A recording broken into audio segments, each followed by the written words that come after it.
Al finalizar la jornada expondrá el destacado profesor Jean-Pierre Matus, magíster y doctor en Derecho de la Universidad Autónoma de Barcelona, académico titular de Derecho Penal de la Universidad de Chile, abogado integrante de la excelentísima Corte Suprema y autor y coautor de distintos y múltiples artículos, libros que ocupamos diariamente en nuestro quehacer profesional. Qué bueno que lo ocupe. ¿Quién? Qué bueno que alguien lo ocupe. El profesor Matus va a exponer respecto al sentido y futuro de las penas privativas de libertad y de las medidas de seguridad. Entonces dejo con usted al juez de garantía, don José Luis Ayala Leguas, respecto al tema política criminal chilena en el siglo XXI. Bien, ¿aló? Ahí sí. Buenas tardes. Primero quiero agradecer a la Ilustrísima Corte de Apelaciones de Antofagasta en su aniversario, mi corte, y a la Asociación Regional de Magistrados esta invitación. La verdad es que es un poco presuntuoso que esté sentado yo al lado del profesor Jean-Pierre y que comparta con él. Él es además mi tutor académico, al menos así lo hemos conversado, así que espero que sea fructífero para todos este coloquio. Bueno, voy a colocar el power.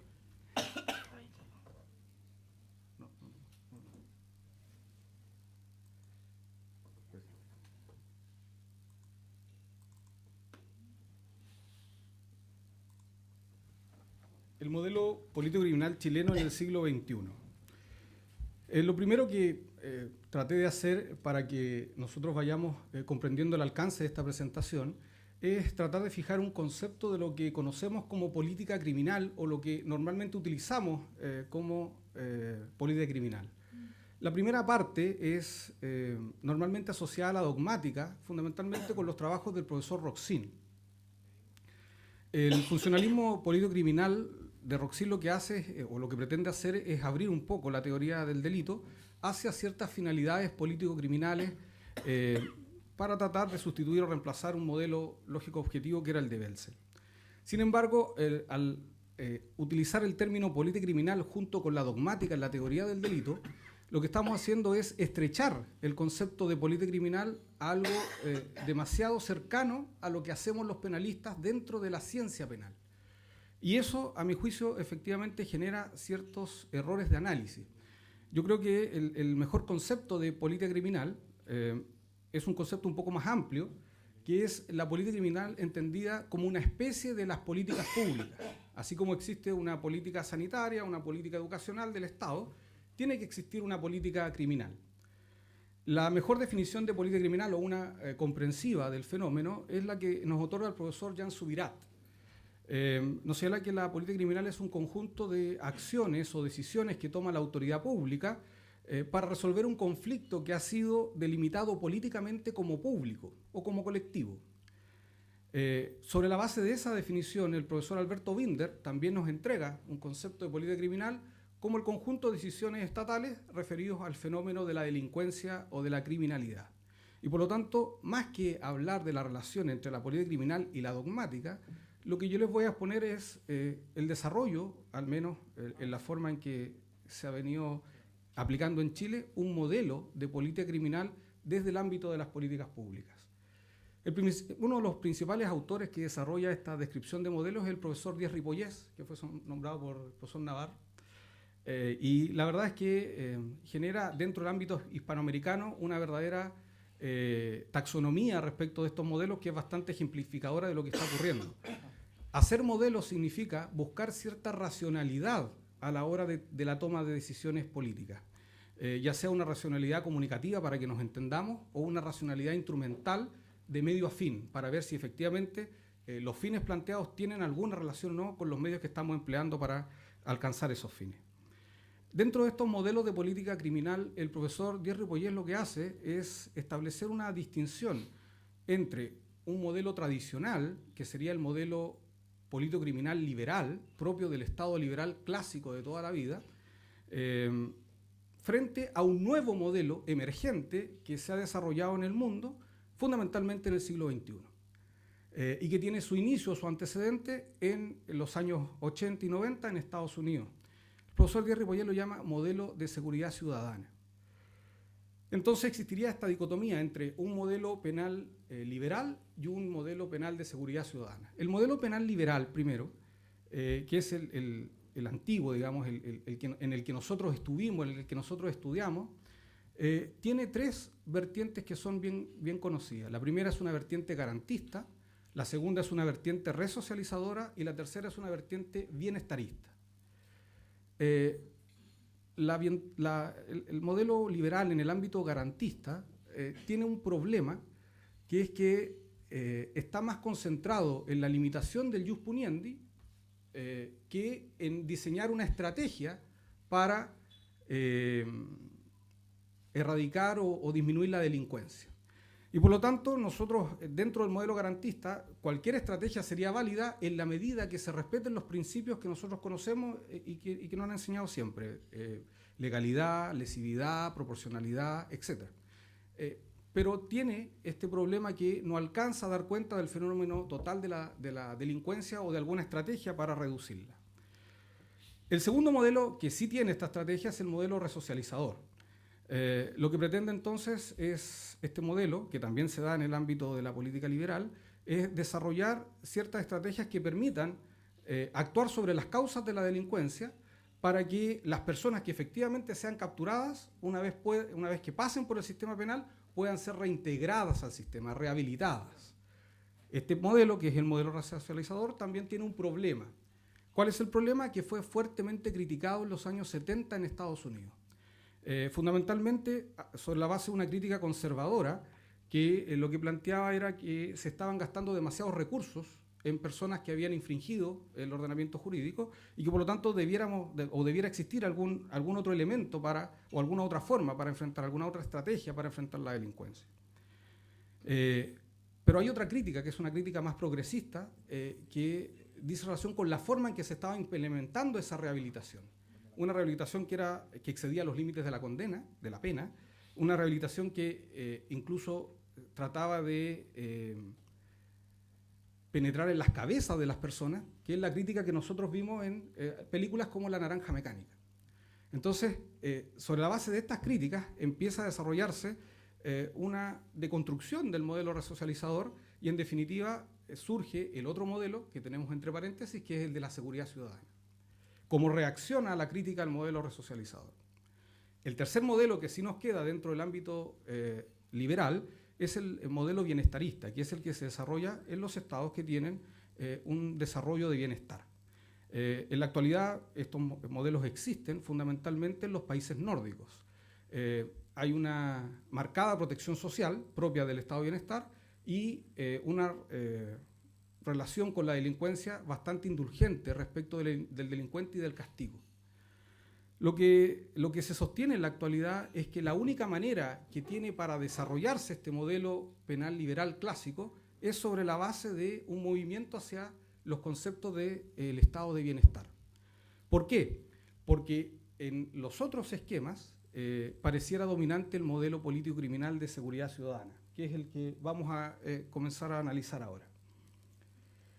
Este modelo fue principalmente investigado por diversos autores en el ámbito europeo. Destacan sin duda y norteamericano, destaca el profesor David Garland, el profesor Jonathan Simon y el profesor John Pratt. Lo que ellos hacen es ir analizando los diversos elementos característicos del modelo y le van otorgando diversos nombres. Entonces, para Garland es la cultura del control, para Simon es el gobierno a través del delito, y para Jonathan Pratt es derechamente populismo penal. ¿Ya? Sobre la base de estas construcciones, lo relevante de estos autores es que nos van enseñando cuáles son los elementos identificatorios del modelo. Hay un segundo grupo de autores que también comparte la existencia y el análisis de este nuevo modelo de política criminal, pero que no comparten el análisis con los otros autores. Estos son Bacwan y Harcourt, que son los principales, hay más, pero esos son los más relevantes en el ámbito. ¿Y cuáles son las principales diferencias que hacen en el análisis de este nuevo modelo de política criminal? Para el primer grupo, tal como aparece ahí en el Power, la causa del cambio del modelo sería un cambio epocal, un cambio de era. Es decir, la modernidad tardía, la posmodernidad o la hipermodernidad, como quieran llamarla, ha generado un cambio social que implica una deconstrucción de diversas instituciones que antes eran clásicas y que ayudaban al control social. La familia, el rol de la mujer, etc. Todo eso se va desdibujando y vamos generando nuevos sistemas de control respecto a los cuales lo antiguo queda corto. Además está, por supuesto, todo el fenómeno de la globalización, la sociedad de la información, etc. Y por lo tanto, este cambio epocal va generando inseguridad, dentro de la cual destaca la inseguridad delictiva, es decir, las personas se sienten más inseguras de ser víctimas de delitos y por lo tanto el modelo giraría en torno a estos conceptos de modernidad tardía e inseguridad delictiva. El otro grupo de autores sostiene que el verdadero causante del cambio de modelo político-criminal es el cambio en la política económica de los diversos estados hacia políticas de carácter neoliberal. En términos simples, el Estado se retrae frente al mercado y por lo tanto en todos aquellos aspectos en donde el Estado otorgaba inicialmente seguridad, educación, salud, pensiones, etc., actualmente está el mercado. Y frente a eso, la persona tiene inseguridad, pero ya no solo una inseguridad delictiva, sino que una inseguridad social. Y esa inseguridad social entonces es gestionada por el único elemento que tiene a la mano en un Estado neoliberal, que es, por supuesto, el castigo, la violencia. Y por lo tanto se gestiona esa inseguridad social recurriendo al jus puniendi. En un análisis de los fundamentos de este nuevo modelo de político criminal, que es un modelo securitario, pareciera que el elemento común y que comparten todas estas visiones es que es un modelo profundamente excluyente del delincuente. Ahí hay citas respecto a dos autores que lo hacen. El primero es el profesor Jock Young, quien sostiene que lo que hace el nuevo modelo de política criminal es sustituir al otro. Normalmente nosotros pensamos que el delincuente no somos nosotros, sino que es otro. Y ese otro está esencializado y le otorgamos diferentes características. La sustitución que hace Jock Young es la del otro liberal clásico, respecto al cual éramos indulgentes, por un otro conservador, respecto del cual no tenemos ninguna paciencia y simplemente creemos que la mejor solución es encerrarlo, inocuizarlo, porque nada sirve con él. También el profesor Díaz Ripollés hace un análisis respecto de los estados bienestaristas y los estados que aplican el modelo político-criminal de seguridad ciudadana y logra determinar que la situación en la que queda una persona que se ve envuelta en el sistema de justicia criminal, una vez que ha cumplido su condena, en los sistemas bienestaristas es de inclusión. Es decir, hay un trabajo permanente para tratar de incorporarlo en la sociedad. Mientras que en los sistemas de política criminal securitaria es todo el contrario, es excluyente, está excluido de la sociedad, y no solamente después de que termina su pena, sino que mucho después, a propósito, por ejemplo, de la implementación de listas de delincuentes, que nosotros las tenemos en Chile, a propósito, por ejemplo, del registro en la delincuencia sexual. El hombre termina su pena y aún así sigue en un registro que le impide o lo excluye de ciertos ámbitos. No nos preocupamos de la resocialización o de la reintegración o de la rehabilitación, sino que solamente de la exclusión del otro. ¿Cómo opera el desarrollo de esta exclusión? El profesor Navarro algo insinuaba, sobre la base de un cambio de paradigma en la criminología. Hasta el siglo XX, finales del siglo XX, habían discusiones criminológicas bastante importantes acerca de qué entendíamos por delincuente, cuáles eran las causas de la delincuencia y qué debíamos hacer frente a eso. En la actualidad, la teoría dominante es la teoría de la elección racional. La elección racional viene de la idea del hombre económico que fue introducido en las ciencias sociales por Gary Becker y en el derecho por Posner, en el análisis económico del derecho. Es decir, la persona que comete un delito lo que hace es simplemente un análisis de costo-oportunidad, costo y beneficio. ¿Cuánto me cuesta cometer el delito? ¿Cuáles son los beneficios que me reporta? ¿Y cuáles son los costos que considera? Dos: la pena y la posibilidad de ser atrapado en la persecución penal. Por lo tanto, la solución es simple. Aumentamos la pena y aumentamos las posibilidades de persecución penal para reducir la delincuencia. Esta idea, esta que aparece actualmente como un paradigma dominante dentro de la criminología, no es la única, por supuesto. Hay criminología cultural, hay criminología realista, todavía hay voces de la criminología crítica, pero lo cierto es que este aparece como el actual fenómeno. Y por eso, entonces, ya no consideramos al delincuente y no somos tan indulgentes con él, porque para nosotros, o para la teoría, pasa a ser simplemente un oportunista racional. Habría que ver qué pasa con los femicidios, con que de racionalidad hay poca, ¿no? La teoría de la elección racional se manifiesta también en diversas formas de soluciones criminológicas. Y la solución principal es la que pretende cerrarle al delincuente ya no sus condiciones personales o sus privaciones económicas o sus adicciones, sino cerrarle las oportunidades para cometer el delito. Esto normalmente se denomina en un gran grupo de criminología ambiental, que es la que se preocupa de la oportunidad para cometer el delito, no del delito. También hay un cambio en el concepto de prevención situacional. La prevención de la delincuencia ya no tiene que ver con irnos al origen anterior de la delincuencia y tratar de resolver socialmente algunas carencias, sino que tiene que ver con un concepto de prevención mucho más restringido a el momento en el que se comete el delito. Esta prevención situacional tiene un riesgo, porque para decirlo en términos, no encuentro una palabra más simple, pero tiene algunos dotes o algunos ribetes de represión. ¿Por qué? Porque la prevención situacional lo que busca es, por ejemplo, establecer cámaras de televigilancia, globos, ¿les suena eso? Globos aerostáticos de televigilancia.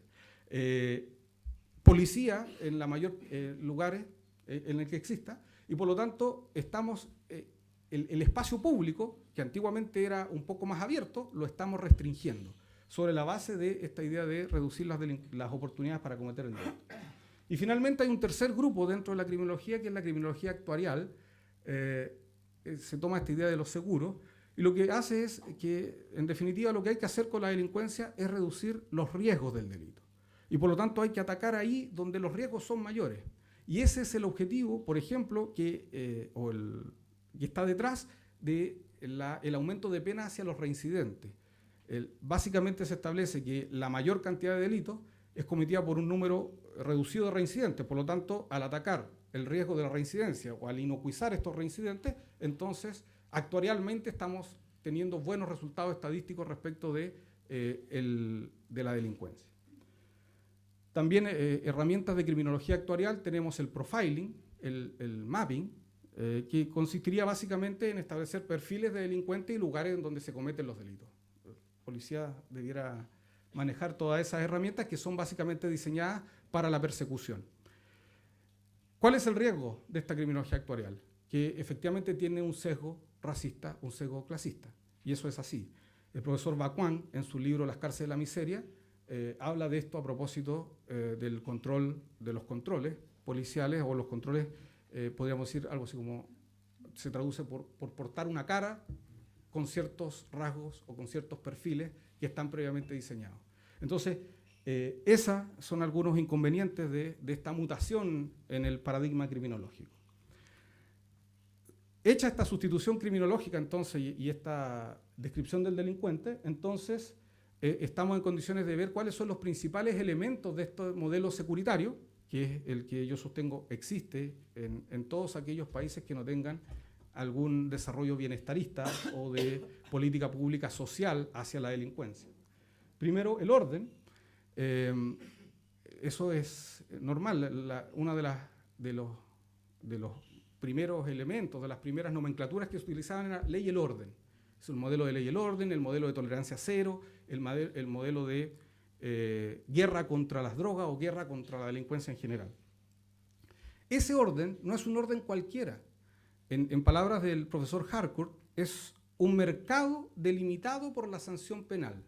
Es decir, todo lo que los intercambios voluntarios de las personas no puedan conseguir, en el evento que se quieran saltar esos intercambios voluntarios, tiene que haber una sanción.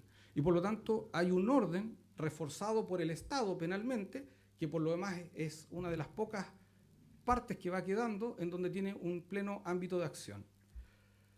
Ese orden, marcado por esta sanción penal, explica, entre otras cosas, la fijación del nuevo modelo con la delincuencia clásica y especialmente con los delitos contra la propiedad. El aumento de pena respecto de estos delitos forma parte de esta teoría de que el mercado tiene que estar delimitado por una sanción penal. Es el surgimiento también del Estado penal, el Estado penal tiene esos elementos que son los relevantes: encarcelamiento masivo, un número de personas encarceladas, pero no solamente en cuanto al aumento de penas, sino que en cuanto a lo que conversaba previamente el profesor Navarro, que es, primero, reducir la discrecionalidad judicial a la hora de implementar la pena, guidelines, creo que se llaman, y los minimum mandatory sentences, es decir, establecer que para ciertos delitos hay un tiempo obligatorio de privación de libertad. Eso implica un aumento carcelario desproporcionado o exagerado. Entonces, ese es uno de los elementos esenciales de este modelo político-criminal securitario. El segundo es la creación de una policía militarizada, es decir, nosotros conocemos al policía de toda la vida, este vendría a ser un policía fordista que ayuda a la comunidad, etc. Pero también, tratándose de determinados casos, hay una sección de la policía que se encarga de los delitos violentos, que se encarga de una represión más dura, el GOPE sería en Chile, ¿no?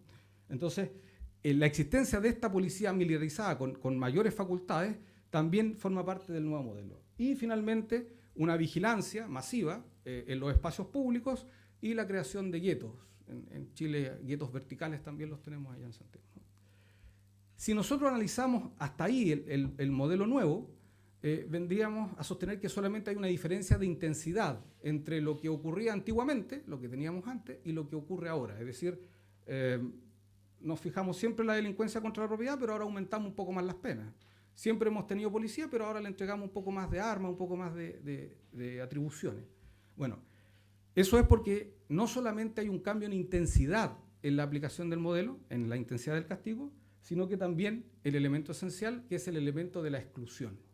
Y para lograr esa exclusión, el primer aspecto teórico era la sustitución del delincuente, pero el segundo elemento esencial es la introducción de un nuevo actor que aparecía olvidado dentro del sistema y que lo revitalizamos y le damos protagonismo, que es la víctima del delito.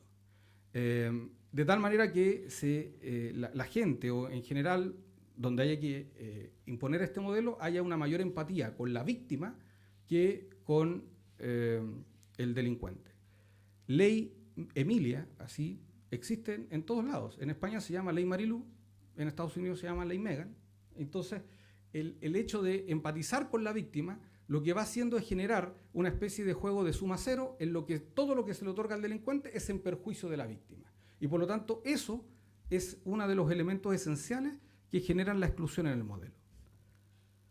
También un desarrollo que lo conversaba el profesor Navarro, de los medios de comunicación, el miedo y la ausencia de expertos. Los medios de comunicación juegan un rol bastante importante a la hora de comunicar la comisión de delitos y el resultado de lo que ocurre en las audiencias. Entonces, ¿qué pasa? Que cuando se comete un delito contra la propiedad no solamente se informa respecto de ese hecho concreto, sino que inmediatamente se recurre al récord policial de la persona y a las cantidades de veces y si efectivamente debía estar preso o no.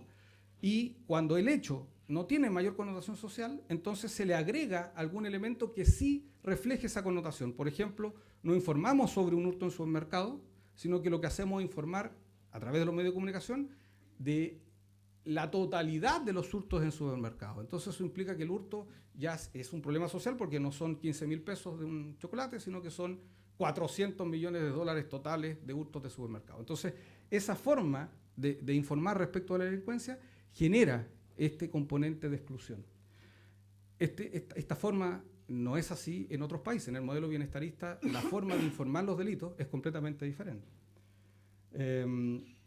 Ahí dice ausencia de expertos, en realidad no es una ausencia completa de expertos, sino que es ausencia de expertos críticos. Es decir, los expertos que son convocados a explicar estos fenómenos generalmente son aquellos los que están de acuerdo con la implementación del modelo y con estas técnicas, digamos, legislativas. Finalmente, una de las características es la globalización del modelo, y esto refleja algo que es muy importante, que el modelo político-criminal que aplicamos en Chile actualmente no solo es chileno, sino que se aplica en diversos países del mundo, y ese modelo político-criminal, por lo tanto, no da cuenta de la realidad criminológica de cada país, sino que tiene un conjunto de soluciones estandarizadas que se van implementando conforme se vaya desarrollando el modelo. Y también tiene una transversalidad política. El modelo no es patrimonio de un sector político, sino que es compartido por todos los partidos políticos, en lo que señalaba el profesor Navarro en su intervención. Sobre la base de estos elementos, entonces, podemos señalar que efectivamente hay indicios, ¿ya? Respecto de que en Chile hay una aplicación del modelo político criminal securitario. Yo le he traído algunos datos. Primero, la tasa de encarcelamiento por cada 100.000 habitantes. Este es extraído de Gendarmería de Chile. Entonces nosotros podemos ver que a partir del año 99 hay un aumento en la tasa. Sobrepasamos los 200 y llegamos a un pic el año 2010 a 320. Por ahí ocurre el incendio en la cárcel de San Miguel, una modificación a la ley 18.216, y por lo tanto empieza un descenso del encarcelamiento. Y la tasa actual es de 249 internos cada 100.000 habitantes y fracción. Esto, en comparación con algunos países, nos señala entonces el estándar en que está Chile respecto de su nivel de encarcelamiento. Estados Unidos es un caso aparte, digamos, así lo señalan todos los autores, no tiene una explicación, sino simplemente una forma de a lo que podemos llegar, es decir, 698, estos son datos del año 2015, pero superó los 700. En el Reino Unido 146, España 136, y en Latinoamérica, que es el listado de países que ven abajo, Chile ocupa el tercer lugar. El problema, o no, dependiendo cómo lo quiera ver, es que si nosotros analizamos la tasa de homicidios, es completamente diferente a la tasa de encarcelamiento. ¿Por qué la tasa de homicidios? Porque eso implica el nivel de violencia que hay dentro de un país. Y normalmente se recurre a ella para explicar esta situación. Entonces, claro, las tasas de homicidios podemos compararlas con las tasas de encarcelamiento y podemos ver que Chile a nivel latinoamericano es el país que tiene la tasa de homicidio más baja, pero es el tercero en encarcelamiento. Entonces, hay una sensación de inseguridad que está creada y que genera, obviamente, la llegada de este modelo de securitario, que es un modelo mucho más punitivo. Los datos son obtenidos del Programa de Naciones Unidas, PNUD, del 2016. ¿Estamos? Bien, y el último, porque claro, he hablado mucho en contra de los medios de comunicación, entonces, para que vea que esto no es solamente una cosa mía, sino que una encuesta del INE, principal fuente de información de opinión del aumento de la delincuencia. El INE señala a la delincuencia como el principal problema de Chile, 24%, seguido educación, salud, mucho menor porcentaje, y se le pregunta a las personas, ¿cómo se forma la opinión de que efectivamente hay un nivel elevado de delincuencia? Y la respuesta mayoritaria, en un 58,1%, programas de medios de televisión. Y en experiencia personal, solamente un 11,8%. Es decir, hay una clara utilización de los medios para permear, para hacer o para penetrar este modelo en la sociedad. ¿Cuáles son las conclusiones que podríamos sacar o que al menos podríamos discutir? Primero, la vigencia o no de este modelo político-criminal liberal frente a este modelo político-criminal securitario. Y en segundo lugar, la crítica que hacemos, porque normalmente nosotros hacemos una crítica al modelo securitario desde el modelo liberal. Entonces decimos, mira, hay un problema con aplicar la ley de la tercera es la vencida, porque eso afecta a la proporcionalidad. O sea, no puede ser que por el solo hecho de cometer 3 delitos tú tengas prisión perpetua. Eso no puede ser, o presidio perpetuo. Porque afecta nuestro tradicional principio liberal de la proporcionalidad. Pero se aplica. Entonces el problema es que en el modelo securitario hay otros principios que entran en juego, como la eficacia de la persecución penal, o la eficacia y la efectividad costo-beneficio de la persecución penal, y hay un lenguaje marcado acerca de la gestión en la persecución de los delincuentes. Por lo tanto, y para terminar, habría que repensar la manera de permanecer o de mantener nuestro modelo penal criminal liberal o de hacer alguna crítica, pero desde dentro del modelo de política de seguridad ciudadana, que yo creo que es el que actualmente ocupa un 80-90%. Podría ser que las sentencias del Tribunal Constitucional, estas que rechazaron al menos el año de cárcel previo, vendría a ser una resistencia al modelo securitario. Eso es todo.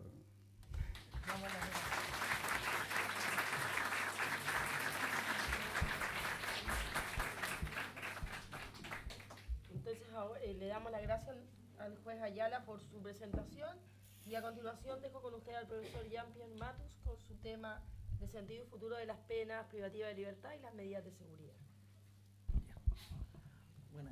Buenas tardes. Bueno, en vez de dar las gracias vamos a felicitar a la Corte porque entiendo que están de aniversario y de paso les vamos a agradecer. Si fuera el lunes a las 8:30 lo felicitaría como colega, pero como no estoy sentado no soy colega. Según el Código Orgánico de Tribunales, soy colega mientras me siento hasta que salgo de la audiencia. Entonces ahora solo lo felicito como profesor Nobel. Ya. Yo sé que el tema es como raro, viejo, pero no es ni raro ni viejo porque es una cosa que se está discutiendo. Cuando me preguntaron qué podía hablar, yo les dije, mira, se acaba de aparecer un proyecto de Código Penal del profesor Echeverri donde viene medidas de seguridad. Medidas de seguridad han existido siempre. Y sobre todo en el Código Procesal Penal ustedes la pueden ver, existe medidas de seguridad para inimputables y hay una discusión más o menos estúpida sobre si los podemos internar antes o no. Bueno, dejando de lado las discusiones del día a día, es un hecho que tenemos medidas de seguridad para inimputables, que la medida de seguridad consiste en el encierro por un tiempo más o menos indeterminado, la que fija el juez por un tiempo determinado, probabilidad de condena, pero es más o menos indeterminado porque en realidad eso pasa inmediatamente a la autoridad sanitaria y la autoridad sanitaria determinará cuándo la persona está en condiciones de salir o no. Con esa medida de seguridad nadie tiene problema, porque se supone que es una persona que es inimputable, entonces no es sujeto del sistema penal. ¿Dónde empiezan los problemas? Cuando alguien como el profesor Echeverri propone medidas de seguridad postdelictuales para imputables y que no consisten en privarles del carnet de conducir, como aparece descrita una medida de seguridad en el anteproyecto de 2014, o no consisten en privarle del título profesional, como también en ese mismo anteproyecto aparece otra cosa con el nombre de medida de seguridad, sino que consisten en encerrarlo durante un tiempo indeterminado, mientras esté en condiciones de ser catalogado como peligroso, con revisión judicial, cosas así, pero consiste en eso, en un encierro por un tiempo indeterminado. Esa propuesta es lo que entonces vamos a discutir ahora, porque realmente, al menos dentro de la discusión local, parece una cosa novedosa. Introducir medidas de seguridad para personas plenamente imputables, con una duración más o menos determinada, y eventualmente indeterminada en algunos casos, pero con revisión judicial, que pueden sustituir a las penas privativas de libertad que se impongan, o en algunos casos, en la propuesta del profesor Echeverri, imponerse después de la pena privativa de libertad que se ha cumplido. El problema, entonces, consiste en que nosotros teóricamente no conocemos esto, o teóricamente está fuera de nuestro sistema. Pero como el mismo profesor Echeverri dice, bueno, mire, esto existió en realidad. Hubo una propuesta de medidas de seguridad en la ley de estados antisociales, nunca se aplicó en forma, además tenía el problema de que eran predelictuales, nosotros aquí los vamos a poner como postdelictuales. Pero de hecho, desde el Código de 1874, y volviendo a esta idea de la aparente uniformidad, la teoría rosa sobre ese código, bueno, en ese código había una medida de seguridad postdelictual, todavía está vigente, artículo 454, creo, del Código Penal, que consiste en la sujeción a la vigilancia de la autoridad por un tiempo determinado que no puede ser superior a 5 años, está puesto en el artículo 25 la regulación. No se aplica nunca, pero es una medida claramente de seguridad para personas imputables y que además su presupuesto es que sean reincidentes en esta clase de delitos. No se aplica nunca porque es facultativo, y cuando las cosas apenas son facultativas los jueces tendemos a no aplicar. Pero está ahí desde 1874, nadie la ha movido, creo yo, todavía. Ese caso muy particular es una medida de seguridad, pero no importa internamiento. No importa internamiento. Ahora, en el Código Penal tipo sí había medidas de seguridad con internamiento, y para casos muy parecidos a los que propone Echeverri. Ahora, en aquellos países donde la gente suele citarlos como gran maná de la democracia y demás, nos vamos a citar a Estados Unidos, vamos a citar a Alemania. En Alemania existe, en el parágrafo 66 de su Código Penal, una institución que se llama internamiento en custodia de seguridad para reincidentes múltiples, que es indefinida por toda la vida, con revisión judicial periódica, que se aplica después de la ejecución de la pena principal.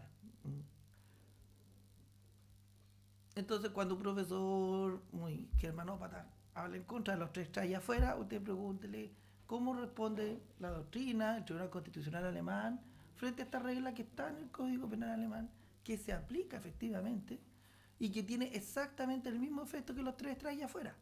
No es diferente y no es de hace 2 días. En realidad, esta pena la había propuesto von List en el proyecto del 28. Es lo más bienestarista, como lo podría llamar. Y la pusieron los nazis. Y cuando se revisó el código, el 46, con la ocupación norteamericana, los profesores alemanes dijeron que estaba muy bien puesta porque respondía no a la idea nazi del derecho penal, sino a una idea que venía de 1928, que venía a una cosa que la traíamos de siempre y siempre quisimos tener. Y ahí quedó, sigue vigente, plenamente vigente, y se sigue aplicando y cumple en el sistema alemán la misma función que los 3 allá afuera, exactamente la misma. La persona que comete el tercer delito en Estados Unidos, en el sistema federal y en muchos estados, entonces es condenado a una pena adicional de 20, 25 años, según el estado o el sistema que se trate, adicional a su pena. Entonces no es un problema, o sea, no es algo completamente ajeno a la realidad. Ha pasado por el Tribunal Constitucional alemán. Lo único que ha dicho el Tribunal Constitucional alemán es que no se puede imponer arbitrariamente, que siempre tenga revisión, pero eso ya está en la ley, así que en realidad no ha tenido ninguna verdadera oposición constitucional, lo que es algo que uno tendría que pensar. En España existe una cosa parecida a nuestra sujeción a la vigilancia de la autoridad, pero se llama libertad vigilada, que es por 10 años después de la comisión de segundo o tercer delito. Pero es muy parecida a nuestra sujeción a la vigilancia de la autoridad, así que no es tan seria como los 3 allá afuera y como la custodia de seguridad que se permite en Estados Unidos, o sea, en Alemania. Bueno, este es el panorama. Ustedes tienen que saber, estas cosas existen. Hay una propuesta. La pregunta que uno sigue es si, con independencia de lo que hayan resuelto los tribunales alemanes o los tribunales norteamericanos, esto es legítimo en nuestro sistema jurídico. Y entonces la pregunta es sobre si sería legítimo en el sistema jurídico nacional establecer un sistema de pena o de medidas de seguridad para imputables.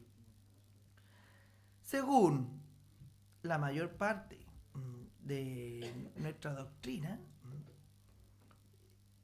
esto no sería posible, sería ilegítimo. Sería ilegítimo, así tal cual lo voy a explicar. La aplicación cumulativa de medidas de seguridad con pena es contraria a los principios que deben regir el Estado de Derecho. Esta es una cita típica, te la van a encontrar en casi todos los autores chilenos. El que más ha escrito sobre esto, Maldonado, la repite varias veces. Entonces uno tendría que preguntarse, para empezar, pero no lo vamos a hacer aquí, si en Alemania no se vive en un Estado de Derecho. O si ustedes podrían pensar que a pesar de todo lo que se diga, en Estados Unidos no se vive en un Estado de Derecho, y en Latinoamérica, en todos estos países donde esto se rechaza, sí se vive en Estados de Derecho. Uno tendría que hacerse esta pregunta, pero bueno, supongamos que un Estado de Derecho ideal, donde no hay medidas de seguridad para imputables. Y el razonamiento que se implica es el siguiente. Se dice, mire, en un Estado de Derecho solo son legítimas las penas fundadas en la culpabilidad del agente imputable o que tienen por finalidad su retribución o castigo merecido. 2. Las medidas de seguridad aplicadas a imputables son, en los hechos, penas, pues particularmente las de internamiento suponen privaciones de derechos similares e indistinguibles de las que constituyen pena. Sería una suerte de fraude de etiqueta. 3. Como las medidas de seguridad no se fundamentan en la culpabilidad de la gente, sino que tienen por finalidad su aseguramiento y la prevención de delitos futuros, no retribuyen ni castigan, en consecuencia no son legítimas, pues en los hechos son penas que exceden la medida de la culpabilidad o de su retribución o castigo merecido. Entonces, si uno se toma en serio esto, es imposible aceptar como legítima una medida de seguridad de cualquier naturaleza, o sustitutiva de las penas privativas de libertad o adicional al penal privativo de libertad. Sería ilegítima por definición el parágrafo 66 del Código Penal alemán, todas las leyes norteamericanas de los 3 estrellas afuera, y toda propuesta de medidas de seguridad para imputables, incluye la que propone el profesor Echeverry, a quien yo les aseguro nadie le puede atribuir ser una persona autoritaria o que quiera destruir el Estado de Derecho o que, no sé, quiera instaurar una dictadura securitaria, o, para poner palabras que sean utilizadas, cosas así. El profesor Echeverry se paró frente a los tribunales de guerra a defender a personas en aquella época en que no era tan fácil como ahora decir esto contra este derecho. Entonces, pero existe esta idea de que cualquier medida de seguridad para el imputable sería ilegítima, porque no están fundadas en la culpabilidad. Bueno, pero esto tiene un pequeño problema, este argumento. Como te puedes ver, este argumento se basa en un solo argumento. Las penas solo son legítimas si están fundadas en la culpabilidad. Entre paréntesis, retribución o castigo merecido. De donde uno tendría que suponer que estaríamos todos de acuerdo en que la única finalidad de las penas es retribuir la culpabilidad o castigar merecidamente a las personas. Son todas formas de retribucionismo, como ustedes pueden ver, con distintos nombres. Ahora se han modernizado los nombres, pero no deja de ser retribución pura y dura. El único que lo dice con todas sus letras es Rybakova, porque era un hombre que no tenía pelo en la lengua, decía, esto es retribución nomás. Póngale los nombres que quieran ponerle. Y él estaba de acuerdo. Pero, entonces, si uno hace como el profesor Echeverry, un pequeño cambio en la premisa mayor del argumento y dice, la finalidad de la pena, en conformidad con la mejor doctrina y los documentos internacionales vigentes, es la de proteger bienes jurídicos y procurar la enmienda del condenado, el argumento crítico se desvanece. Porque ahora la finalidad de la pena no es la retribución, no es el castigo merecido, no es la medida de la culpabilidad, sino proteger bienes jurídicos y procurar la enmienda del condenado.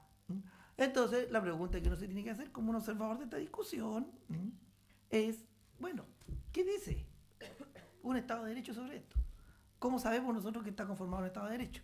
Y en general, así, por lo que me han contado, uno tendría que ver la Constitución, uno tendría que ver los tratados internacionales sobre derechos humanos y más o menos hacerse una idea de lo que ahí dice y que podamos discutir. Yo puedo leer que en la Constitución dice que la retribución o la culpabilidad es, y si yo lo leo, entonces yo tengo razón en esta. Si usted no lo lee porque es piti, es ciego, no sabe castellano, tiene un problema. En eso consiste una discusión jurídica más o menos objetiva, no a punta de voluntad. Entonces, leamos. Ustedes en la Constitución chilena no van a encontrar ni una frase que diga que la pena es la medida de la culpabilidad. Ni una sola.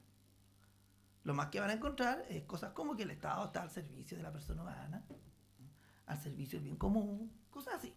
Pero no van a encontrar que la pena es la medida de la culpabilidad.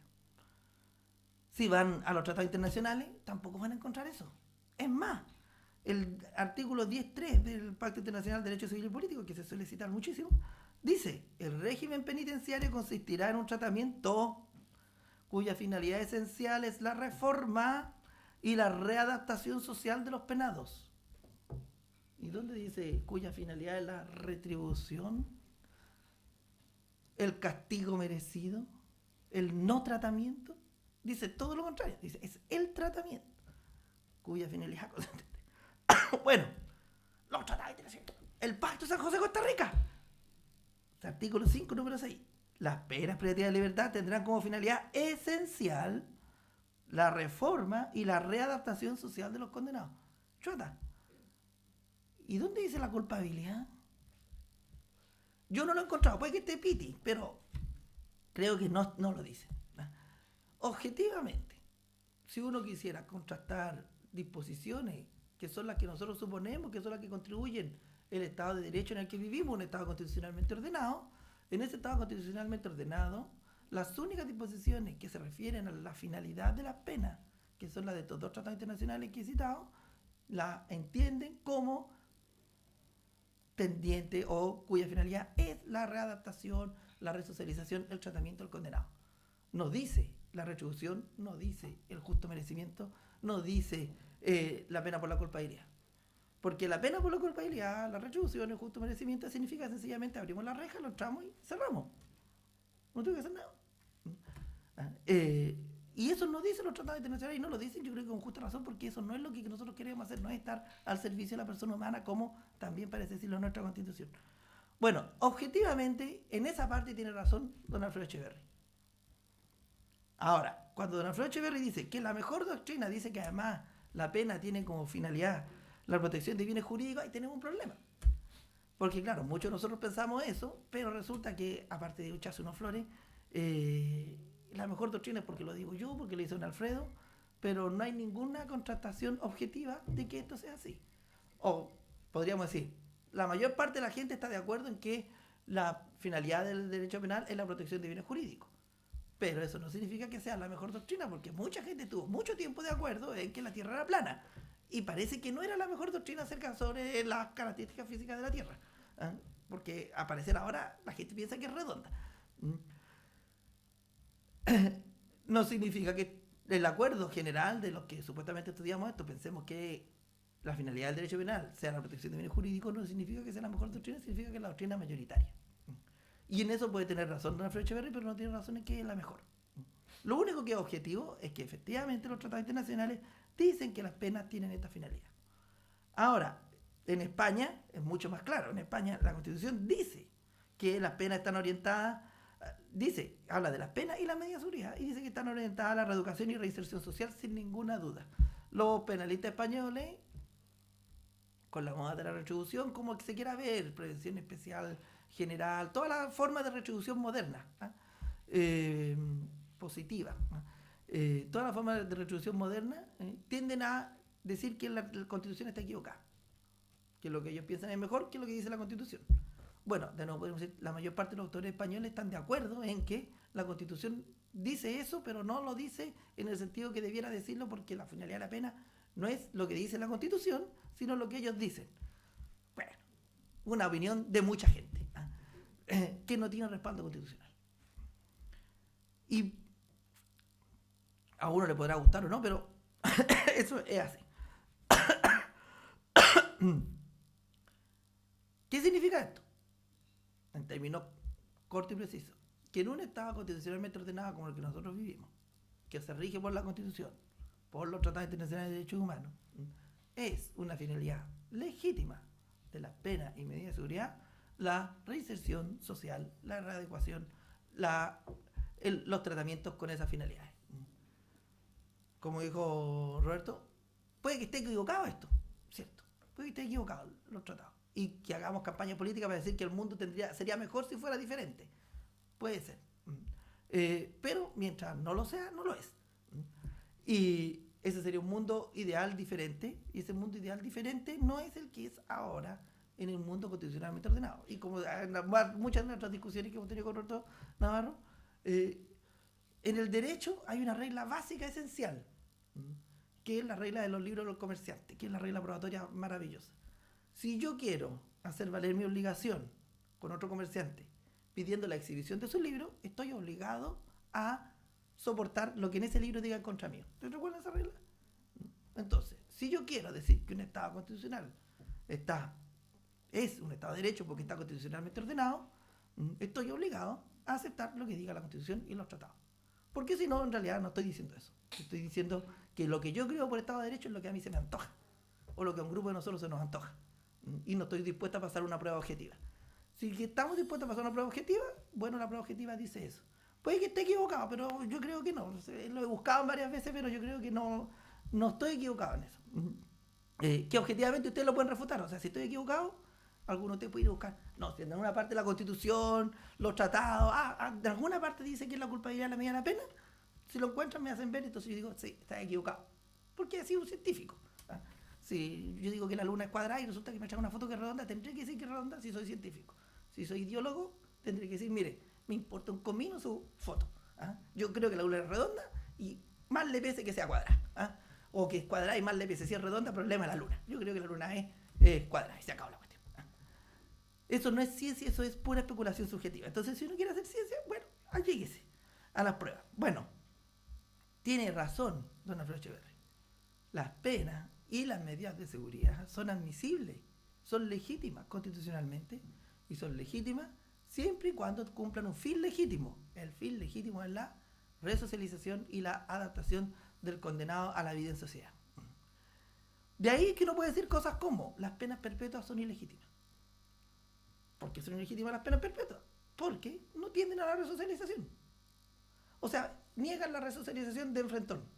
Y por eso es que se dice que una pena puede ser perpetua, y hay una discusión en Europa que ya está zanjada, se puede establecer una pena perpetua siempre que tenga revisión judicial. Y por eso se dice que todas las personas, incluso los condenados por delitos de lesa humanidad, el caso Katanga, Lumanga, no sé cómo se llaman todos, Tenananga, el último condenado en el Tribunal Penal Internacional fue condenado a los 2 años y le redujeron la condena. Porque toda persona tiene derecho a la resocialización, incluso estos muy malvados. Eso es también constitucionalmente ordenado. Entonces, la cuestión sobre si está permitido o no está permitido el tratamiento es una cuestión que está despejada. Hay otra cuestión. Entonces, Maldonado y la mayor parte de las personas dicen, no, pero es que no estamos hablando de eso, no estamos hablando de si realmente es eso, sino que estamos hablando de que debe haber una proporcionalidad entre la pena y el hecho. El ejemplo. El tercer strike no puede significar 25 años y ser un tercer hurto. No hay proporcionalidad alguna. Entonces uno tendría que preguntarse, bueno, 5 años y un día, ¿es proporcional a una violación? ¿O por qué en Chile existía la pena del homicidio de 5 años y un día hasta la última reforma? ¿O de 10 años y un día? ¿Y en otros países son de 20 para arriba?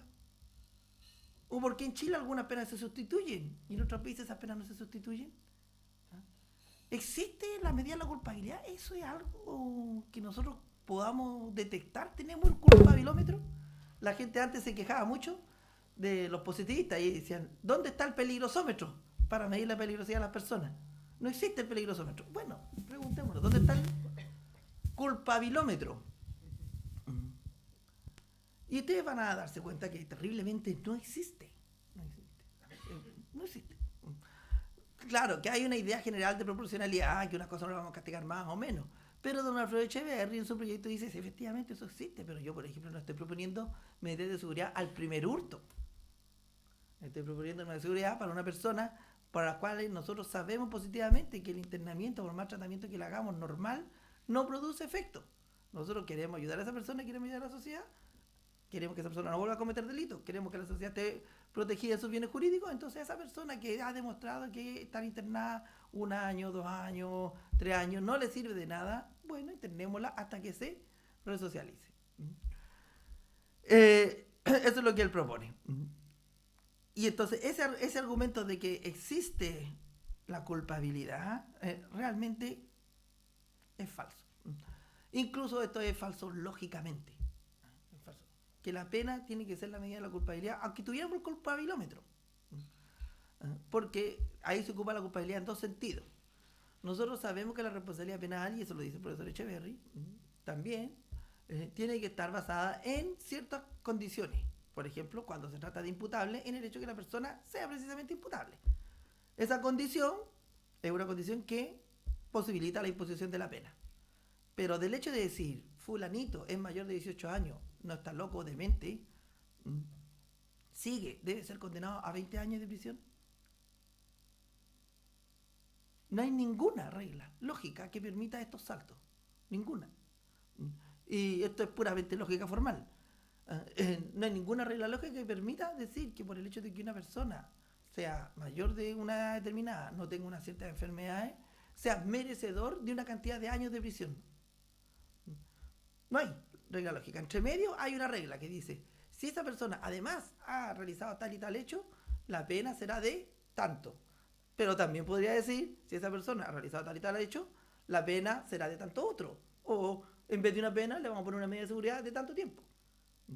Nada a partir de una persona es responsable autónomamente lleva a que te va a cumplir una pena de prisión.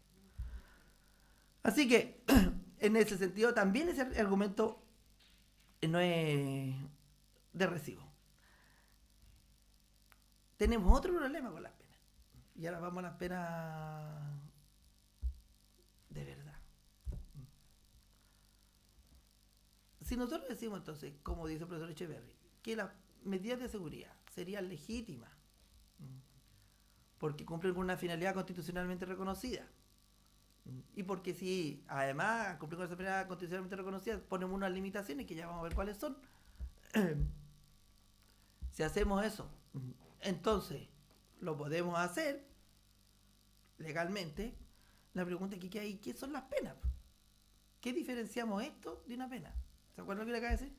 ¿Qué diferenciamos el hecho de decir, si en tal caso una persona mayor de edad, sin enfermedades mentales, se comprueba que ha realizado ciertas conductas o que ha producido ciertos resultados, le vamos a imponer X años de prisión como pena o le vamos a poner X años de internamiento como medida de seguridad? Si tanto en un caso o en otro, los tratados internacionales dicen que tanto la pena como la medida de seguridad tiene que tener como objetivo la resocialización del condenado. Entonces, ¿qué diferenciamos una cosa de la otra? Esta es la parte paradojal del asunto. Según la doctrina tradicional, y ustedes pueden ver incluso los libros nosotros antiguos, se criticaba las medidas de seguridad como un fraude de etiqueta, como penas con otro nombre. ¿Sí? Entonces, pero si uno lo mira desde este punto de vista, parece que el fraude de etiqueta es al revés. Que si las penas cumplen las funciones constitucionalmente establecidas, en realidad las penas corporales, o sea, las que consisten en internamiento, son como pena fraude de etiqueta. Son medidas de seguridad con otro nombre. No son las medidas de seguridad pena con otro nombre, sino las penas serían medidas de seguridad con otro nombre. Porque las dos tienen que cumplir las mismas finalidades. Si nosotros encerramos a una persona solo para castigarla, estamos actuando, diría Platón, como los animales, sin ninguna racionalidad, gastándonos la plata por las puras.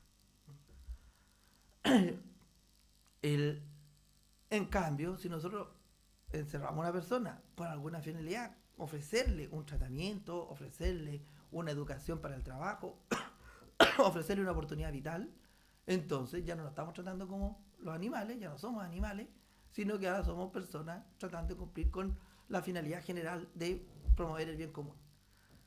¿Cuál es el problema que está de fondo? Y lo mencionó Juan Luis. El tratamiento tiene un problema básico. El tratamiento Ludovico, la naranja mecánica. Y entonces viene la otra cuestión que sí está en la Constitución. La Constitución reconoce a las personas la autonomía personal. Y esa autonomía está reconocida incluso a nivel sanitario, ahora con claridad. Nadie puede ser sometido por obligación a un tratamiento si no es por una razón de salud pública. Porque, por ejemplo, está muy tísico como yo y hay que encerrarlo un tiempito para que se le vaya la tos y deje de, no sé, contaminar al mundo. Eso pasa con los tuberculosos declarados.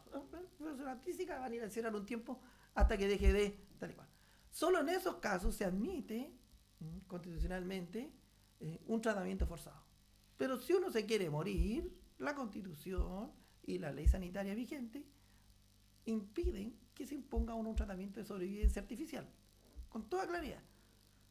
Entonces, uno no puede imponerle al reo un tratamiento.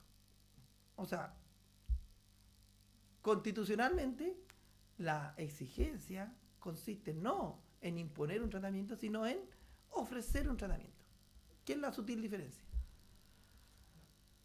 Naturalmente, las personas que no quieran tratamiento verán ellos si les gusta estar encerrados todo el día en la cárcel, someterse solamente a medidas de seguridad. Pero lo que no puede hacer el Estado es no ofrecerle tratamiento a las personas. Y entonces ahí se supera ese gran problema del tratamiento, porque la misma Constitución y los tratados internacionales reconocen la autonomía personal. Entonces ese tratamiento, lo que dice la Constitución y los tratados es, usted le ofrece un tratamiento, pero eso es tratamiento de carácter voluntario. Lo que dice la Constitución, usted no le puede decir a una persona, yo lo voy a encerrar por toda la vida. Tampoco le podría decir, yo lo voy a matar, porque es como encerrarlo por toda la vida, pero por anticipado. O sea, no le voy a dar ninguna posibilidad de tratamiento. Incluso en Chile, que tenemos esta ley de prisión perpetua especial, prisión perpetua calificado, como se llame, incluso ese tiene posibilidad de salida al exterior. Mucho tiempo, como dice Valera, mucho, demasiado, tiene razón, mucho, demasiado. Pero podemos discutir si está bien, si deberíamos reducir el tiempo, deberíamos reducirlo a 20 años como era antes para todos los delitos graves. Todo lo podemos discutir. Pero lo que no podemos discutir es que haya presidio perpetuo efectivo. Porque eso está prohibido por la Constitución y por los tratados internacionales. Dado el hecho de que la ficción oficial de la pena es la resocialización y la readaptación. Una pena que no tiene finalidad readaptar o resocializar, entonces es una pena ilegítima, diría, según la Constitución. Así que ahí tenemos un primer límite. Tenemos otro límite, también para el tratamiento ludovico. Hay un tratado que se llama Prohibición de las penas crueles, inhumanas y degradantes. Y entonces el tratamiento ludovico también entra ahí. Yo puedo ofrecerle tratamiento, pero yo creo que hay un cierto límite hasta que ese tratamiento no se convierte en una pena cruel, inhumana o degradante. Muchas personas que piden terminar con la prisión piden pena degradante, como los registros, por ejemplo. Sea como moneda de cambio el registro. Un registro público, pero esa es una pena que se llama shaming, la humillación pública. Que lo pongan ahí en la palestra. Podríamos hacer la pena ser entrevistado por Mochati, o la pena comentario de Matamala, o la pena una nota a la señorita Rincón. Esa era una pena shaming total. Pero se supone que esas cosas están prohibidas porque no se pueden imponer penas crueles, inhumanas y degradantes. Tenemos otro límite constitucional. Tenemos un límite en el cumplimiento de la finalidad de la pena. Tenemos un límite en que cualquiera sea el tratamiento que se le ofrezca no puede consistir en algo cruel, inhumano y degradante. Y tenemos otro límite que es formal, pero que es lo único que tenemos en un mundo basado en la ley, que es el principio de legalidad. O sea, que no se le puede ocurrir a cualquiera imponer la pena que se le ocurra. Que para eso están las leyes. Aunque usted no lo crea, en Chile existe un gran movimiento, no tan subterráneo, pero tendiente a que las penas no sean impuestas por la ley ni por los jueces, sino por la dupla psicosocial o lo que sea que se llame. Eso, según la Constitución, está al filo de la navaja. Y habría que ver cómo se llega a aplicar. Pero evidentemente cuando las penas no dependen de la ley ni de los jueces, entonces tenemos un problema con la Constitución, porque la Constitución dice que solo por ley se establecerán penas y las penas para cada delito. Entonces, ahí tenemos los tres límites principales que va a tener tanto una pena como una medida de seguridad. No puede ser perpetua porque debe tender a la resocialización. Como no puede obligarnos a la resocialización, tienen que ser ofertas reales. Como no puede ser cualquier oferta, porque no puede ser cruel, inhumana y degradante, si quedamos fuera con el método Ludovico, por suerte. Y tienen que estar previamente establecidas por ley, que son las limitaciones básicas de todo sistema constitucionalmente ordenado. La cuestión de si vamos a llamar eso pena o medida de seguridad, la dejamos para los filósofos. Y podemos decir, en términos generales, mire, denle el nombre que quieran, pero si usted, porque una persona ha cometido un delito o ha realizado ciertos presupuestos legales, es internado, de alguna manera privado de libertad, esa privación de libertad siempre está sujeta a estos cuatro elementos básicos. Y ahora la pregunta filosófica, porque esto no está en la Constitución. ¿Por qué hacemos esto? Porque, por ejemplo, en Italia acaban de aprobar una reforma muy interesante que consiste que en todo el Código Penal se eliminaron las multas. Todo hecho que solo tenía pena de multa pasó a algo parecido a lo que se llama juzgado de policía local. Todo hecho que tenía pena de multa y pena corporal se eliminó la pena de multa. Algunos hechos que eran facultativos, pena, multa corporal, específicamente les quitaron la pena corporal para pasarla a la multa. Es decir, toda la judicatura criminal quedó concentrada única y exclusivamente en imponer a personas naturales penas corporales, internamiento. Entonces la pregunta es, ¿vamos a ir para allá? Cuando nos demos cuenta que estamos gastando fortuna en el timbre, no sé cuántos timbres monitorios, la gran estadística del Ministerio Público, tenemos el 90% condena, no sé qué cosas, bueno, el 65% es puro monitorio.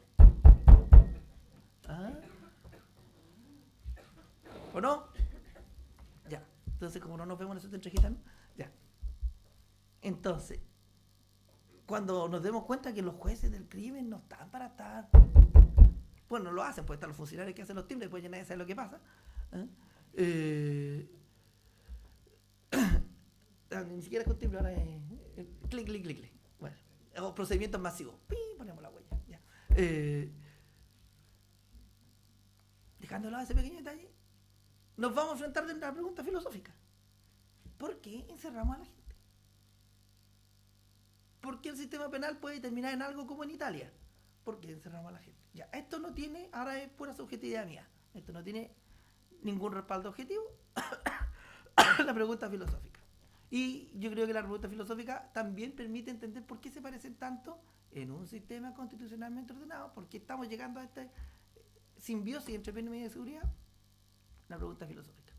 Renato Descartes, que ustedes lo conocerán bien, en las meditaciones filosóficas tiene un apartado muy interesante al principio de ahí. Entonces dice, yo estaba durmiendo y sentí como si estuviera en mi casa frente al fuego y era tan agradable. Y alguien me vino a ver y tuve una charla con él y era todo una sensación maravillosa, pero desperté. Y al otro día estaba sentado frente al fuego y no sabía si estaba despierto o estaba durmiendo. Si una vez me engañó la mente, ¿por qué no me puede estar engañando ahora? Y entonces, de ahí viene, pienso, luego existe, ¿no? Lo interesante del ejemplo es, ¿no será ese planteamiento filosófico lo que está detrás? Porque, ¿por qué no le poner una multa a todas las personas? Gary Becker proponía la multa como pena universal. Es muy sencillo. La mayor parte de la gente no tiene para pagar una multa equivalente a matar a alguien. O, si tuviera, resultaría un estado horroroso. Solo los ricos podrían matar. Y no viviría en un estado de derecho, viviría en un estado completamente plutocrático. Entonces, Gary Becker dice, puede ser que hay cosas que la multa, que el dinero no puede comprar.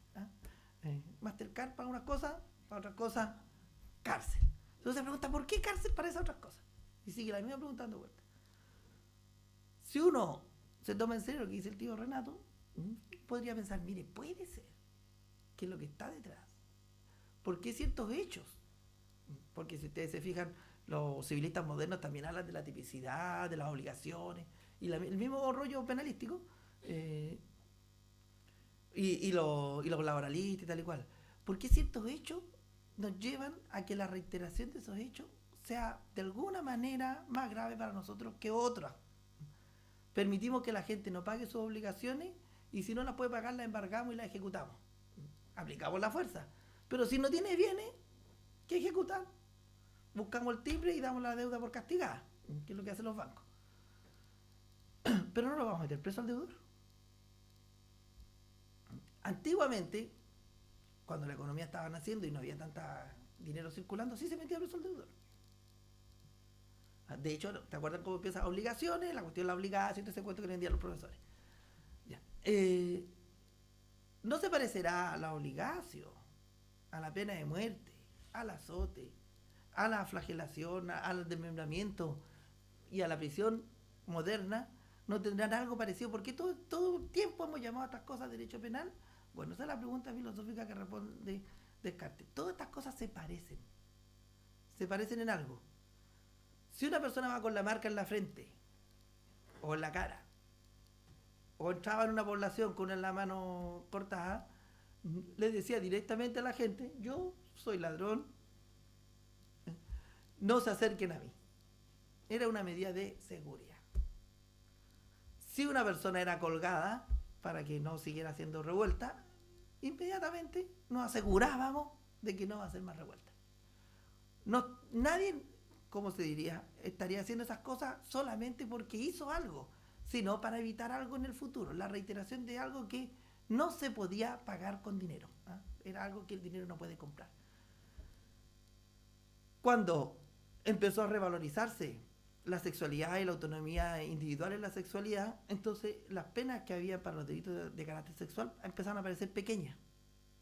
La gente empezó a revalorizar y Y ahora nadie duda de esa revalorización, sea lo que sea.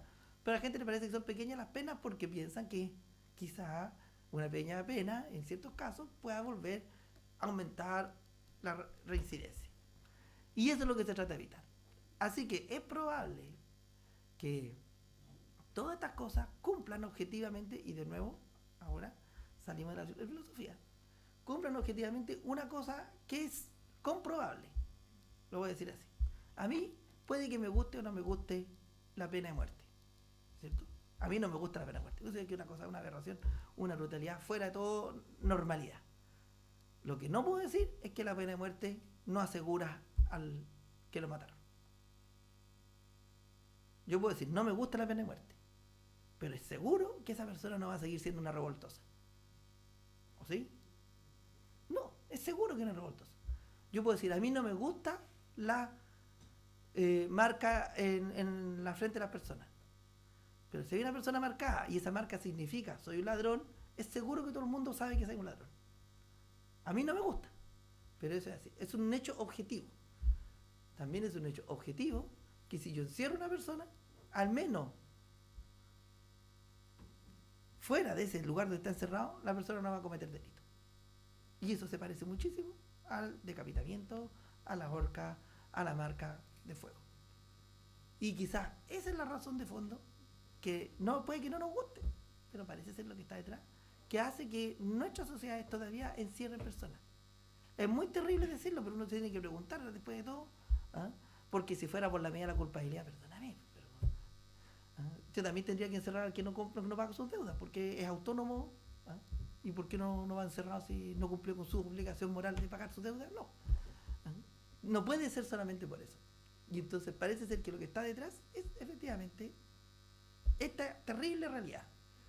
Nosotros usamos la cárcel todavía para, como diría Foucault, disciplinar, encerrar, y encerrar para evitar que estas personas durante el encierro vuelvan a cometer delitos. Igual que para lo que hace Descartes, piensa para evitar que su cabeza lo engañe otra vez.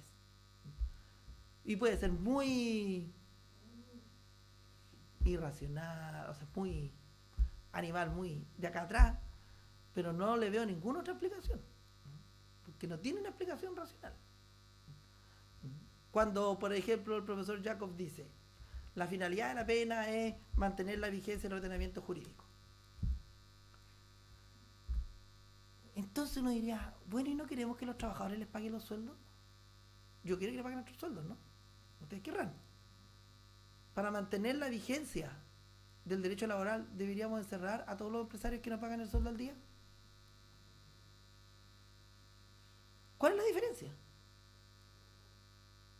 Sí, la pena tiene por función mantener la vigencia de la ley. No, es que son de ciertas cosas. Entonces dice, no, lo nuclear de la sociedad. Bueno, pero ¿quién define lo que es nuclear de la sociedad? ¿Y por qué una cosa es nuclear y por qué otra cosa no es nuclear? En el mismo derecho al trabajo, fíjense, hay cosas que sí merecen cárcel. No pagar las cotizaciones previsionales. No pagar el sueldo no merece cárcel, no pagar las cotizaciones previsionales sí merece cárcel. Unas cosas sí, otras cosas no. Hay unas cosas que la sociedad considera más graves. Puede que sean más o menos irracionales, no lo sé. Pero nosotros queremos decir que ciertas cosas particulares no se vuelven a repetir. Y les aseguro, y porque algunos van a tener la experiencia, que el empresario que alguna vez intentó quebrar para no salir y le quedó con esta y le tocó sus días de cana, va a conseguir la platita para pagar a los trabajadores. O sus amigos van a darse cuenta inmediatamente del mensaje. Una de las leyes que más funcionan en Chile, como ley real, lo del pago. Como sea, con personas naturales, siempre hay trucos, pero con personas naturales siempre funciona. Como sea, es probable que en el fondo la pena, el internamiento, la reclusión, vamos a decirlo así, le llamamos pena o le llamamos medida de seguridad, tenga por función asegurar por un tiempo determinado a una persona. Porque pensamos que las cosas que hizo, principio de legalidad, son extremadamente graves y no se pueden pagar con dinero. Sencillamente. Y no queremos que la vuelva a repetir y no tenemos ninguna forma de asegurarnos que no las va a volver a repetir, sino encerrándolo un tiempo. Pero para que eso sea legítimo, bueno, la Constitución, los tratados nos dicen cómo es legítimo. Nos dicen eso es legítimo solo si usted se pone a pensar primero qué cosas van a merecer esto. Eso es el principio de legalidad.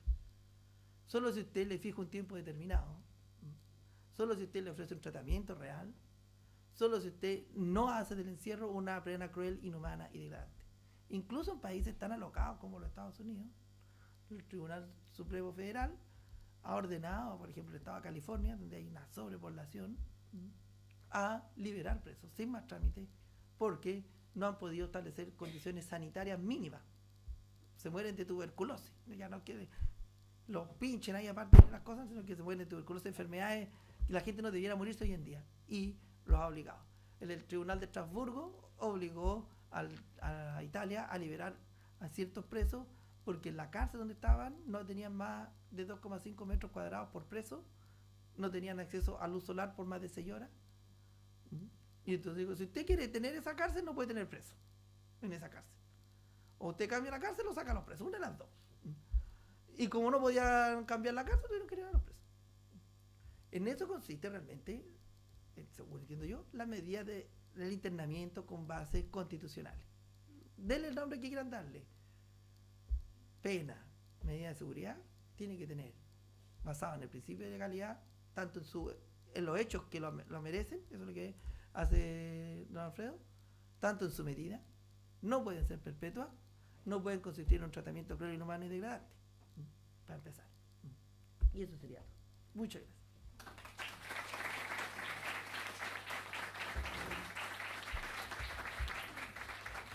Agradecemos la presentación del profesor Mati. Le damos un aplauso a ambos.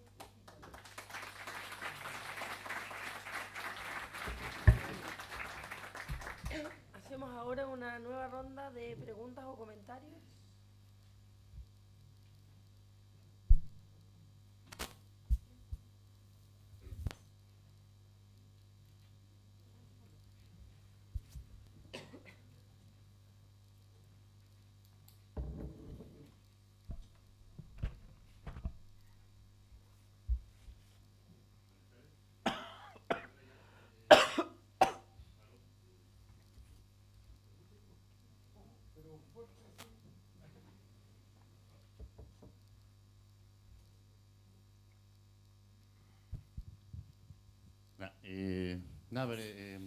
Viene el resumen bastante completo, un tema que es bastante extenso y bastante interesante. Una consulta sobre esta lógica de la política, la ley y el orden, que es lo que está en boga en bastantes lugares. Al parecer, o de una primera impresión que uno tiene, toda la discursividad que hay detrás de aquello fundamentalmente apunta a un tipo de delincuencia. Entonces yo consulto si es que en definitiva esta teoría también tiene contemplado o contempla dentro de su análisis teórico, criminológico, a cierto tipo de delincuencia, por denominarla, por ejemplo, la delincuencia de cuello blanco, que actualmente tiene una gran incidencia respecto de la afectación de ciertos bienes jurídicos, porque claramente acá el robo, la apropiación son lo que es el fundamento de la agenda corta, en definitiva, que es lo que motivaba este seminario. Pero claramente los delitos de cuello blanco tienen una incidencia y sobre todo quienes son los sujetos a ser perseguidos penalmente. Como un dato, Sutherland, que es un criminólogo norteamericano, escribió un libro sobre la criminología del cuello blanco, producto de las investigaciones que realizó de grandes empresas transnacionales norteamericanas. Ese libro estuvo prohibido cerca de 20 años, fundamentalmente por los grandes intereses que se cruzaban respecto de la forma de comisión de este tipo de delitos. Entonces la pregunta concreta es que si estas teorías vinculadas y orden incluyen este tipo de criminalidad, por cuanto normalmente la discursividad apunta a quienes, en definitiva, que es la criminalidad común, lo que se ve en el sistema, hurtos, robos, ciertos delitos violentos, drogas, pero la gente que está vinculada a este tipo de delitos, al parecer, puedo estar equivocado, no calza dentro de esta construcción teórica de ley y orden. Bueno, la política de ley y orden, en la forma en que se implementa en Estados Unidos, básicamente también con el modelo de tolerancia cero, normalmente se asociaba con un sustrato teórico que era el de las ventanas rotas, broken windows. Lo que se planteaba con eso era que si tú colocabas un vehículo en un barrio cualquiera, si estaba íntegramente sin ningún problema, no pasaba nada. Pero si tú le rompías una ventana, inmediatamente empezaban a generarse delitos de poca monta. Y no solamente delitos, sino que se transformaba ese vehículo, ese automóvil ahí abandonado, en un foco de atracción de personas, ¿ya? ¿Cómo se explicaba entonces la teoría de la ley y el orden? Que el objetivo esencial era controlar los disturbios menores para evitar la comisión de delitos futuros, ¿ya? Eso es lo que está detrás de esta ideología o teoría de la ley y el orden.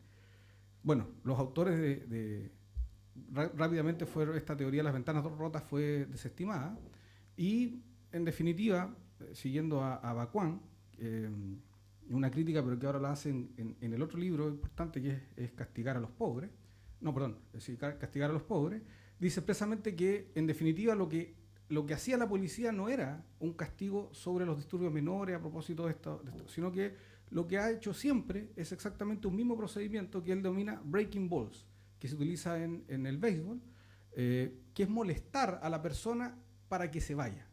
Entonces la selectividad para eso es simplemente la delincuencia clásica y de poca monta. Por lo tanto, todo el sistema está orientado sobre la base, además, actuarial de que esa estadística, si tú atacas los delitos menores, reduces el índice estadístico de delitos porque se supone que los otros, los de cuello y corbata, son menos. Entonces, como hay una racionalidad económica en donde los recursos son escasos y las necesidades son múltiples, entonces tenemos que atacar la mayor cantidad de hechos delictivos para obtener un resultado mucho mejor al frente como política pública, digamos. Y por lo tanto ahí quedan al margen los delitos de cuello y corbata. En otra explicación, los atentados contra el mercado no son, los atentados contra el mercado, los que se quieren proscribir, son aquellos que alteran las reglas del juego. Generalmente los que vienen de abajo. Cuando estás arriba, en el mercado arriba, si estás inserto en el mercado y por lo tanto hay un fraude mercantil, que también podría ser aceptado, pareciera que no es tan relevante, porque estás reconociendo la existencia del mercado, estás interactuando con él. Cuando tú robas, estás desconociendo el mercado. Entonces lo relevante es afirmar la existencia del mercado, y también hay otro sustento teórico, lo da Bernard Harcourt, respecto del por qué los atentados contra la propiedad menores son más relevantes que la delincuencia de cuello y corbata. Entonces, claro, la delincuencia de cuello y corbata genera incluso más daño. Si uno hace la suma completa de todos los hurtos al supermercado, lo más probable es que una sola evasión tributaria sea mayor que eso, o una sola negociación incompatible o información privilegiada. Pero el sistema no está diseñado para eso. Al menos el modelo político criminal securitario no está diseñado para eso. Está simplemente, por estos aspectos que yo te digo, enfocado en la delincuencia clásica.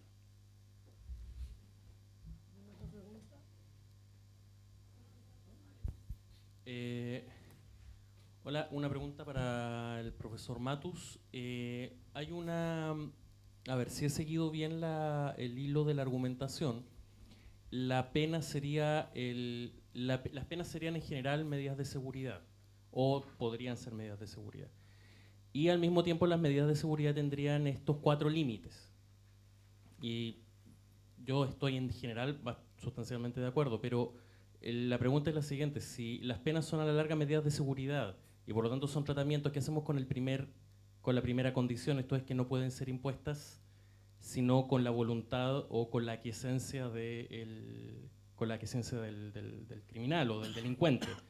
Porque ahí obviamente se desarma, o no se desarma, sino que me surge la duda de que en ese caso no podríamos aplicarlas nunca. Ya. Buena su pregunta, muchas gracias.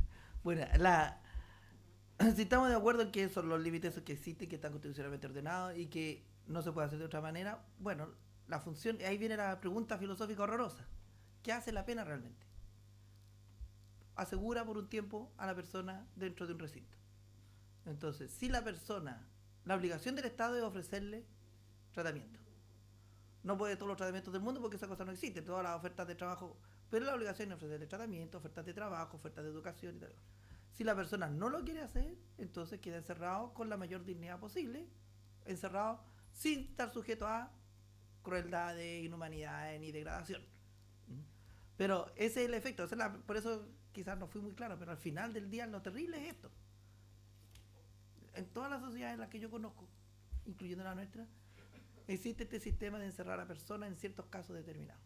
Y todo lo que hemos tratado de hacer durante siglos es delimitar cuáles son esos casos, hacer que sea parejo para todos, hacer, incluso por lo que con la pregunta del colega recién, bueno, en sociedades ultramente securitarias y capitalistas como norteamericanas, va más gente presa por delito económico que en Chile, seguro. Incluso eso. Eso es lo que tratamos de hacer. Pero como efectivamente lo hacemos, uno tendría que suponer, bueno, lo hacemos para algo, por alguna razón objetiva. No es que a mí me guste.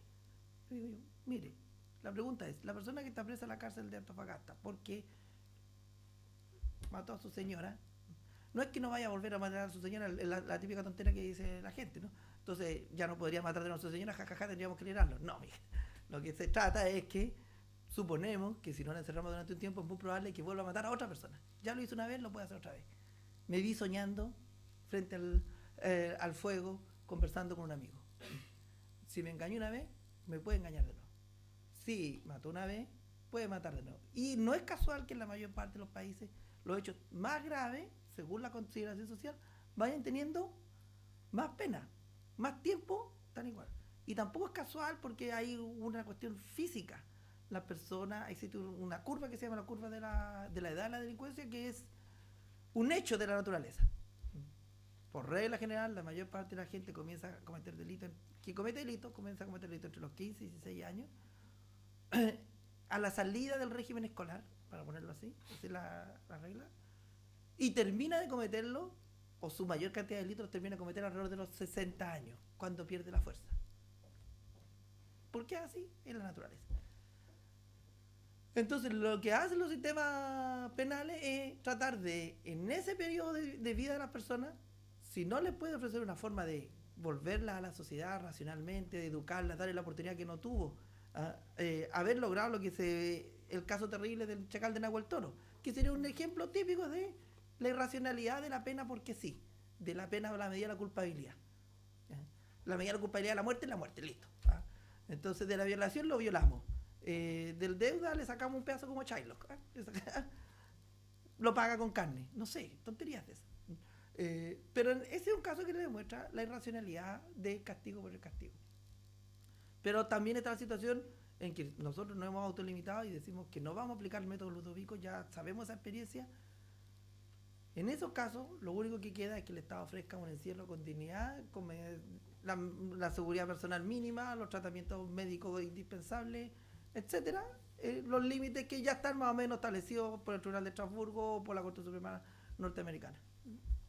Y no hay más, lo siento. ¿Hay alguna otra pregunta? Con esto entonces finalizamos la segunda mesa de trabajo del encuentro del día de hoy. Bien, por lo anterior entonces, agradeciendo una vez más a los expositores su presencia, le vamos a pedir en esta oportunidad al ministro Dinko Franulich que nos acompañe arriba para entregarle un presente a los profesores.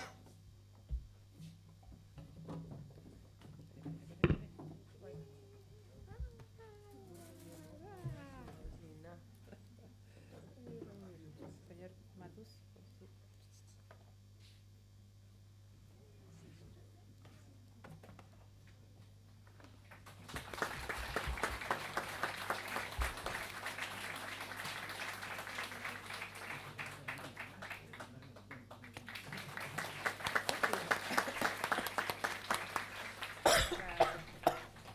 Ahora sí, con lo anterior, y agradeciendo una vez más la presencia de la generosa disposición que han tenido los profesores que han venido a Antofagasta a acompañarnos, y también a los presentes, los fiscales, los defensores que en gran número nos han acompañado, mis colegas, los señores ministros de la Corte, bueno, y todas las autoridades que nos han acompañado. Con esto ya cerramos este seminario y realizando en homenaje en definitiva del 51 aniversario de la Corte de Apelaciones de Antofagasta. Muchas gracias a todos y hasta pronto.